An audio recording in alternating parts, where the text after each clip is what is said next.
Hi friends, welcome to our channel. Senior hero Venkatesh నటిస్తున్న సంక్రాంతికి వస్తున్నాం నుంచి మరో అప్డేట్ అయితే వచ్చేసింది. అనిల్ రావిపూడి దర్శకత్వంలో తెరకెక్కుతున్న ఈ సినిమా వచ్చే ఏడాది సంక్రాంతికి థియేటర్లలోకి వచ్చేందుకు సిద్ధమవుతుంది.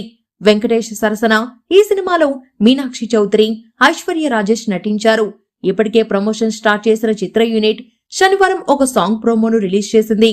Music director come singer Ramana Gogula పాడిన గోదారి గట్టు మీద రామశిలకవే, గోరింటాకెట్టుకున్న సందమామవే అంటూ సరదాగా సాగే ఈ పాటకి సంబంధించిన ఒక ప్రోమోని చిత్ర యూనిట్ విడుదల చేసింది.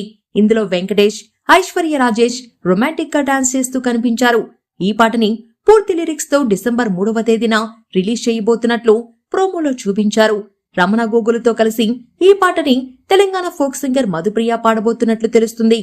పవన్ కళ్యాణ్ సినిమాలకి లెక్కకు మించి బాటలు పడిన రమణ గోగుల చాలా రోజుల తర్వాత మళ్లీ పాట పాడుతుండటంతో ఈ సాంగ్ పై అంచనాలు పెరిగిపోయాయి. భాస్కర్ భట్ల ఈ సాంగ్ కి లిరిక్స్ అందించారు. ఈ చిత్రానికి భీమ్ సిసిరోలియో మ్యూజిక్ అందిస్తుండగా శ్రీ వెంకటేశ్వర క్రియేషన్స్ బ్యానర్ పై దిల్ రాజు సినిమాను నిర్మిస్తున్నారు. 2025 సంక్రాంతి రేసులో ఇప్పటికే Ram Charan movie Game Changer, Nandamuri Balakrishna సినిమా డాకు మహారాజ్ ఉన్నాయి. ఈ రెండింటితో పాటు సంక్రాంతికి వస్తున్నాం కూడా రేసులోకి వచ్చింది. 2019లోనూ ఇదే తరహాలో సంక్రాంతికి ఈ ముగ్గురు హీరోలు పోటీ పడడం గమనార్హం. ఈ వీడియో కనుక మీకు నచ్చినట్లయితే లైక్ చేయండి. మరిన్ని అప్డేట్స్ కోసం మన ఛానల్ ని సబ్స్క్రైబ్ చేసుకోండి. Thank you.